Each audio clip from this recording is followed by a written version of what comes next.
Hello students. So next part of this chapter is algebra of statements. मतलब यहाँ पे हम लोग कुछ लॉज देखने वाले हैं. अपना पहला लॉ है वो है आइडेम्पोटेंट लॉ. पहला जो लॉ है वो कौन सा है? Idempotent law. आइडेम्पोटेंट लॉ में क्या होता है? P और P, ठीक है, is equivalent to P. Equivalent बोले तो इसको हम लोग इज इक्वल टू भी बोल सकते हैं. सो पहला लॉ क्या है? P और P is equivalent to P. दूसरा है P and P is equivalent to P. मतलब किसी अगर स्टेटमेंट पैटर्न में इस तरीके से है P और P तो हम लोग उसको P भी लिख सकते हैं. P एंड P है तो उसको भी हम लोग P लिख सकते हैं. ये कौन सा हो गया? Idempotent law. दूसरा होता है कॉम्यूटेटिव लॉ. कॉम्यूटेटिव लॉ बोले तो P और Q is equivalent to Q और P. दैट मीन्स हम लोग पोजीशन इंटरचेंज कर सकते हैं. P और Q is equivalent to Q और P. ठीक है, P and Q is equivalent to Q and P. P and Q is equivalent to Q and P. ये कौन सा हो गया? Commutative law. तीसरा जो है वो है एसोसिएटिव लॉ. एसोसिएटिव लॉ में क्या है? P और Q और R. तो ये जो ब्रैकेट का पोजीशन है ये हम लोग चेंज कर सकते हैं. P और Q और R. ठीक है. दूसरा P and Q and R is equivalent to P and Q and R. ये जो ब्रैकेट का पोजीशन है ये हम लोग चेंज कर सकते हैं. समझ में आ गया? ये कौन सा है? Associative law. फिर उसके बाद में आता है डिस्ट्रीब्यूटिव लॉ. डिस्ट्रीब्यूटिव लॉ में P और Q एंड R. P और Q एंड R इसको हम लोग ऐसे लिख सकते हैं P और Q. P और Q फिर बीच में आएगा एंड P और R. समझ में आ गया? ये जो ब्लू में लिखा है ये इस तरीके से आएगा P और Q एंड R. तो P और Q एंड P और R. इसी तरीके से P एंड Q और R. तो इसका डिस्ट्रीब्यूशन कैसे रहेगा? P एंड Q फिर R, P एंड R. तो इस तरीके से रहेगा डिस्ट्रीब्यूटिव लॉ. समझ में आ गया? बहुत सिंपल है, ज्यादा कुछ डिफिकल्ट है नहीं इसके अंदर. सिर्फ इतना है कि हमें लॉज याद करने, बाकी तो सॉल्विंग बहुत सिंपल है. ठीक है. Next absorption law. P और P and Q is equivalent to P. मतलब अगर स्टेटमेंट ऐसा है P और P एंड Q तो हम लोग इसको लिख सकते हैं P. फिर उसके अंदर P एंड P और Q इसको भी हम लोग लिख सकते हैं P. समझ में आ गया? ओके. फिर बाद में De Morgan's law. That means negation. Negation of P और Q is equivalent to negation of P and negation of Q. ये तो हम लोग ऑलरेडी निगेशन में देख चुके हैं, है ना? तभी हम लोगों ने बताया था वो कौन सा लॉ है? डी मॉर्गन्स लॉ है ना? फिर negation of P and Q is equivalent to negation of P और निगेशन ऑफ Q. फिर उसके बाद में कॉम्प्लीमेंट लॉ. कॉम्प्लीमेंट लॉ बोले तो P और निगेशन ऑफ P बोले तो true is equivalent to T. P और negation of P is equivalent to T.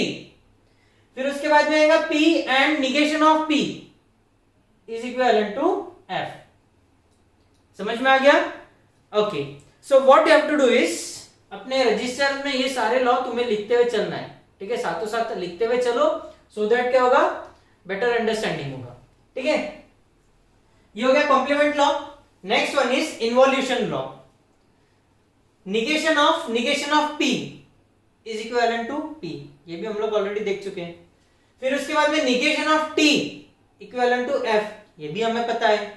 फिर इसके बाद में कौन सा आएगा? Negation of F is equivalent to T. ये हो गए इन्वॉल्यूशन लॉज.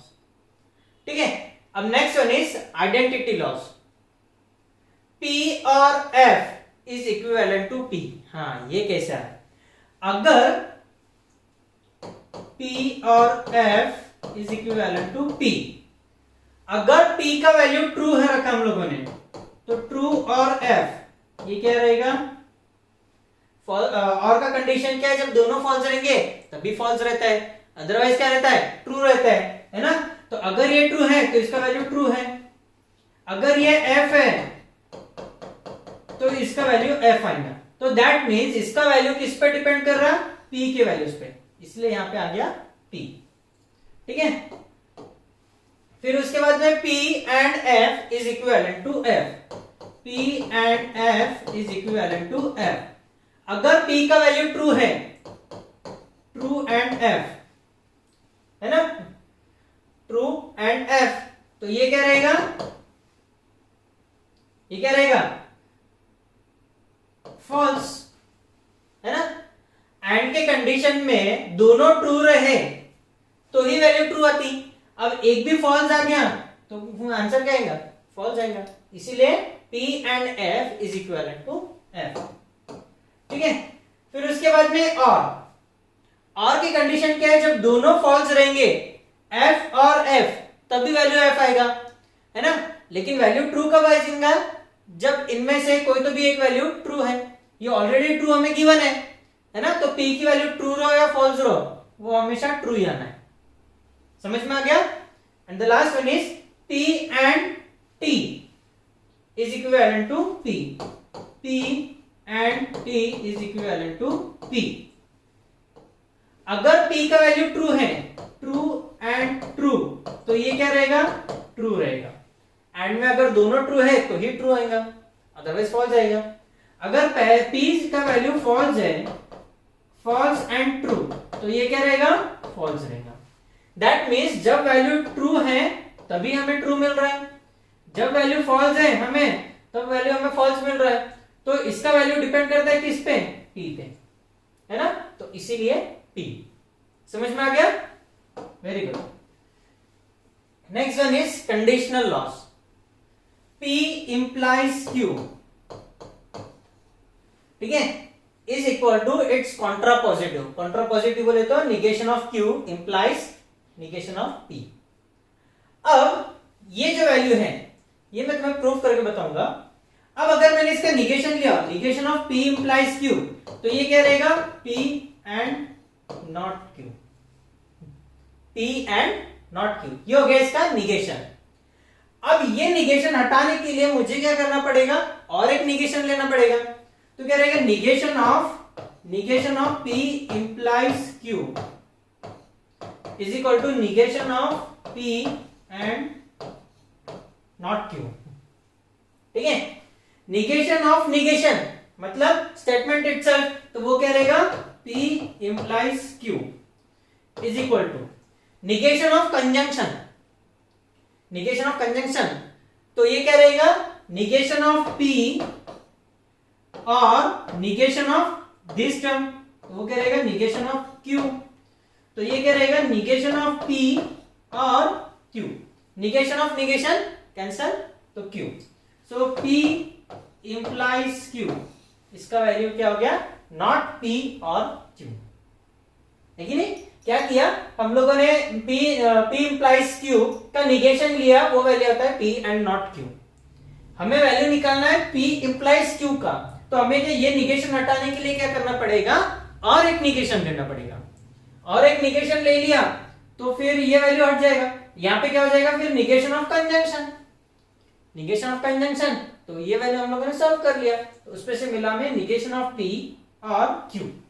अब इसमें भी एक चीज ये हमें देखना है, जब P इंप्लाइज Q रहता है, जब P इंप्लाइज Q रहता है तो हमें मिलता है निगेशन ऑफ P और Q, निगेशन ऑफ P और Q। ठीक है, ये चीज याद रखनी है। अब bye conditional law, P double implication Q, P double implication Q बोले तो P implies Q and Q implies P, ये यहां पे लिखा है। ठीक है, P implies Q and Q implies P, मतलब ये एक एरो, ये एक एरो। समझ में आ गया, दोनों को कंबाइन कर दिया तो क्या बन गया, डबल इंप्लीकेशन, है कि नहीं। हाँ, सो इसको भी वही करेंगे, P implies Q, P implies Q बोले तो नॉट P और Q, ये आ गया। फिर बीच में आता है एंड, ये आ गया एंड। अब क्या हो गया, P इंप्लाइज Q की जगह पे हो गया Q implies P। Q implies P, तो वो क्या रहेगा, निगेशन ऑफ Q और P, है ना, ये आ गया। समझ में आ गया, बहुत सिंपल है। P डबल इंप्लीकेशन Q बोले तो P implies Q and Q implies P, ठीक है। फिर P इंप्लाइज Q बोले तो निगेशन ऑफ P और Q, तो वो वैल्यू पुट कर दी। अब Q इंप्लाइज P है तो निगेशन ऑफ Q और P, P इंप्लाइज Q क्या रहता है, निगेशन ऑफ P और Q, पहला स्टेटमेंट और दूसरा स्टेटमेंट। तो पहले स्टेटमेंट का निगेशन, तो यहां पे क्या है, Q इंप्लाइज P, तो क्या रहेगा, निगेशन ऑफ Q और P, निगेशन ऑफ Q और P। समझ में आ गया, ओके। सो यहां पे हमारे सारे लॉस खत्म होते हैं। अब हम लोग स्टार्ट करते हैं हमारे examples. Without using truth table, truth table use किए बिना हमें प्रूफ करना है, ठीक है। सो ये जो प्रूफ हमें करना है, ये कौन से बेसिस पे करना है, ये जो 10 लॉ हम लोगों ने देखे, ये 10 लॉ यूज करके हमें वैल्यूज प्रूफ करनी है, ठीक है। पहला वाला P double implication P and Q और negation of P and negation of Q, ठीक है। तो सबसे पहले हम लोग क्या करेंगे, LHS लेंगे। LHS क्या है, P double implication Q। P double implication Q को एक्सपांड किया तो क्या मिलता है हमें, P implies Q and Q implies P। ये क्या है, बाय कंडीशनल लॉ, जो सबसे आखिरी में देखा हम लोगों ने, बरोबर है। अब उसके ऊपर पहले वाला लॉ कौन सा था, कंडीशनल लॉ, तो यहाँ पे कंडीशनल लॉ अप्लाई करेंगे, तो ये क्या बन जाएगा, नॉट P और Q एंड नॉट Q और P। समझ में आ गया, यहां पे क्या लगा दिया, कंडीशनल लॉ। समझ में आ गया, ओके। अब यहां पे हम लोग क्या लगाएंगे, सोचो, यहां पे हम लोग लगाएंगे डिस्ट्रीब्यूटिव लॉ, ठीक है। तो डिस्ट्रीब्यूटिव लॉ क्या रहेगा, negation of P and this value, फिर उसके बाद में बीच में आएगा और Q और ये वैल्यू, ठीक है। निगेशन ऑफ P एंड ये वैल्यू एक ब्रैकेट में रहेंगी, बीच में रहेगा और ये, फिर उसके बाद में Q एंड ये value again. Is it clear, okay. Again यहां पे हम लोग लगाएंगे डिस्ट्रीब्यूटिव लॉ। डिस्ट्रीब्यूटिव लॉ क्या रहेगा, इनके बीच में negation of P and negation of Q और ये वैल्यू आ गई negation of P and P। ये ब्रैकेट को हम लोगों ने सॉल्व किया यहां पे, समझ में आ गया क्या किया,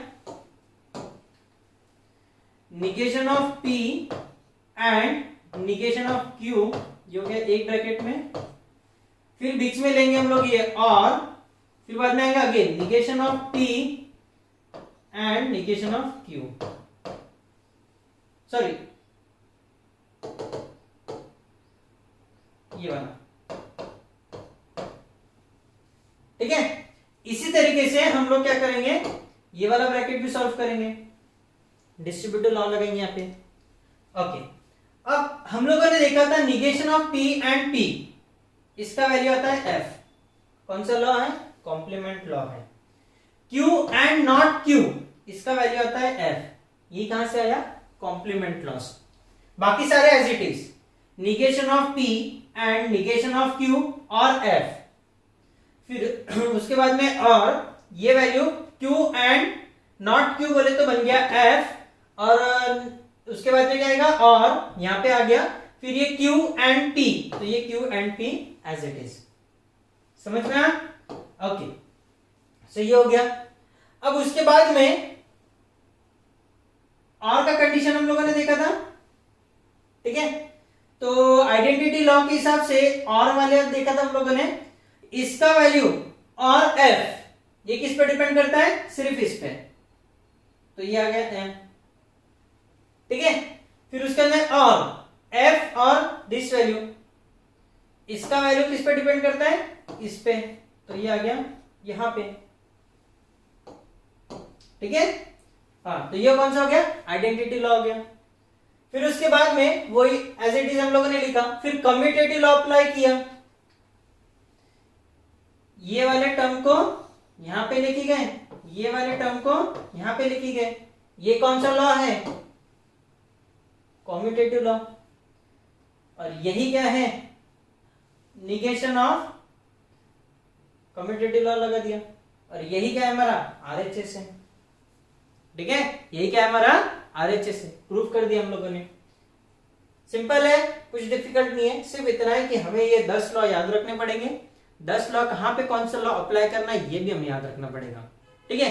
वो तो सारा सीन वहीं पे क्लियर होता है, वहीं पे हम लोग लॉ अप्लाई करना है ना। देख के हमें समझ में आता है कि यहाँ पे कौन सा लॉ अप्लाई करना पड़ेगा। सो इसी पे बेस्ड आज हम लोग एग्जांपल्स देखेंगे। तो आज का दूसरा ये हो गया हमारा प्रूफ। आज का दूसरा हमारा एग्जांपल है P और Q,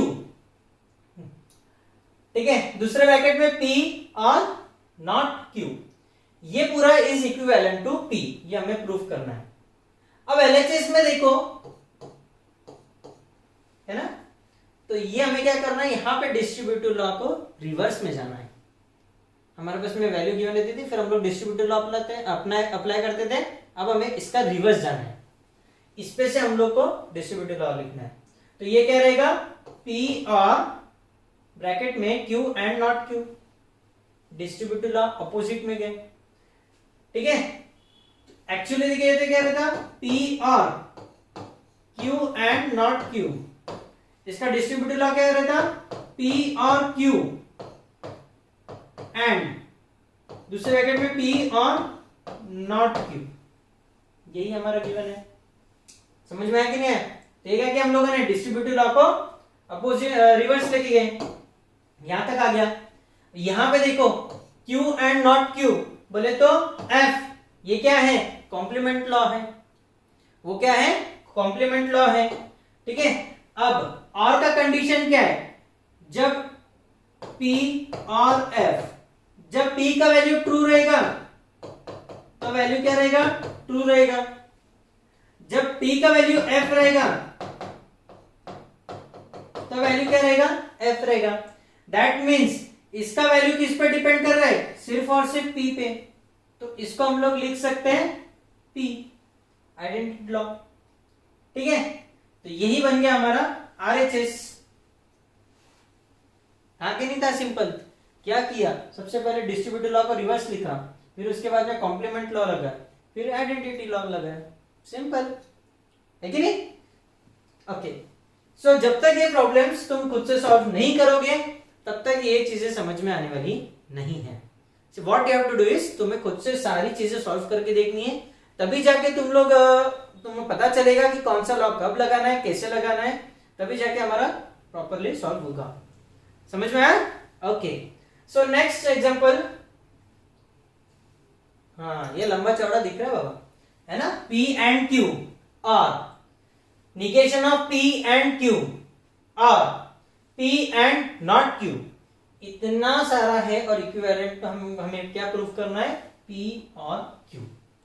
कहां से आएगा ये, सबसे पहले लिखो LHS, ठीक है। LHS लिखने के बाद में सबसे पहले यहां पे लगाओ क्या, एसोसिएटिव लॉ, ठीक है। क्या लगाया, एसोसिएटिव लॉ। एसोसिएटिव लॉ इसी दोनों के बीच में क्यों लगाया, है ना। एसोसिएटिव लॉ के लिए मैं ये दो भी सिलेक्ट कर सकता था, ये दो भी सिलेक्ट कर सकता था, है ना। चॉइस तो मेरा है ना, ये दो सिलेक्ट करूं या ये दो सिलेक्ट करूं, कोई भी दो के बीच में लगाना है। लेकिन मैंने पहले दो ही क्यों सिलेक्ट किए,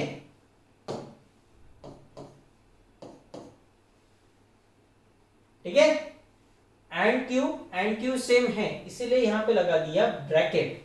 अब मैं जाऊंगा reverse of distributive law, correct. कौन सा जाएंगे हम लोग, रिवर्स ऑफ डिस्ट्रीब्यूटिव लॉ। तो ये क्या बन जाएगा, P और नॉट P, ठीक है, एंड Q। समझ में आ गया। अब यहां पे P और नॉट P, ये कौन सा लॉ है, कॉम्प्लीमेंट लॉ है। कौन सा लॉ है, कॉम्प्लीमेंट लॉ है ना। ओके, फिर उसके बाद में यहां पे लगाओ आइडेंटिटी लॉ, यहाँ पे क्या लगा, आइडेंटिटी लॉ।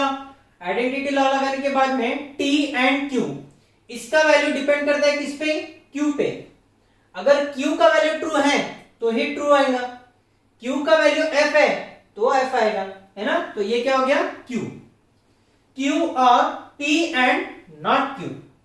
यहां पे लगाओ डिस्ट्रीब्यूटिव लॉ, तो वो क्या बन जाएगा, Q और P, फिर आएगा एंड, फिर Q और नॉट Q। समझ में आ गया कि नहीं आया। तो यहां पे क्या लगा, डिस्ट्रीब्यूटिव लॉ लगा। फिर उसके बाद में हमें ये पता है Q और नॉट Q, ये क्या है, कॉम्प्लीमेंट्री लॉ से, कॉम्प्लीमेंट लॉ से T आ गया इसका वैल्यू। इसका वैल्यू क्या है, T। कैसे आया, कॉम्प्लीमेंट लॉ से, है ना। और ये जो है स्टेटमेंट, इसका वैल्यू डिपेंड करता है किस पे, इस पे। अगर इसका वैल्यू ट्रू है तो ही इक्विवेलेंट टू ट्रू आएगा। इसका वैल्यू अगर f है तो इसका वैल्यू क्या आएगा, f आएगा, है ना। तो दैट मीन्स इस सब का वैल्यू किस पे डिपेंड करता, सिर्फ इस पे, ठीक है। तो वो आ जाएगा दिस। हमें प्रूफ क्या करना है, P और Q। यहां पे क्या है, Q और P, तो यहां पे कौन सा लॉ लगाओगे, करेक्ट, कौन सा, कॉम्यूटेटिव लॉ। कॉम्यूटेटिव लॉ से हम लोग क्या कर सकते हैं, इंटरचेंज कर सकते हैं। समझ में आ गया। हाँ, तो यही क्या है हमारा RHS। था कि नहीं था, सिंपल। सिर्फ क्या किया, हमें लॉज लगाने, लेकिन लॉज भी एक दो नहीं रखे, काफी सारे लग गए, है ना। ठीक है, तो सिर्फ थोड़ा सा क्लियरली ऑब्जर्व करना है और सॉल्व करना है, ठीक है। विदाउट सॉल्विंग, वैसे भी विदाउट सॉल्विंग मैथ्स कभी नहीं होता है ना। तो यहां पे क्या करना है हमें, solving. Is it clear, okay. And the last example of this lecture जो है दिस वन, लंबा चौड़ा है। निगेशन ऑफ, पहले ब्रैकेट में P और not Q implies P and not Q. It is equivalent to P or not Q and not P or Q. सबसे पहले हम लोग लेंगे LHS, ठीक है। अब यहां पे this statement is equivalent to negation of P implies Q. इसका वैल्यू अभी का P पकड़ो, ये implies इसका वैल्यू Q पकड़ो। तो negation of P implies Q क्या होता है, P and not Q, P and not Q।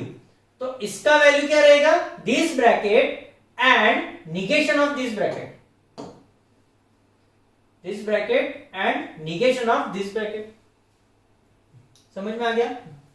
अब पहले ब्रैकेट में कुछ सॉल्विंग नहीं है, एज इट इज लिखो, एंड निगेशन ऑफ कंजंक्शन, ठीक है।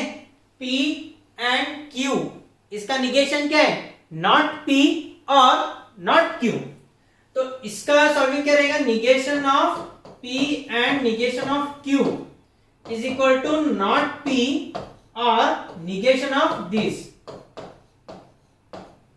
ठीक है। तो ये क्या हो जाएगा, निगेशन ऑफ P और निगेशन कैंसिल, तो ये रहेगा Q, ठीक है। तो इसको सॉल्व करेंगे, कौन सा, निगेशन ऑफ कंजंक्शन। यहां पे लगाएंगे निगेशन ऑफ निगेशन, ठीक है।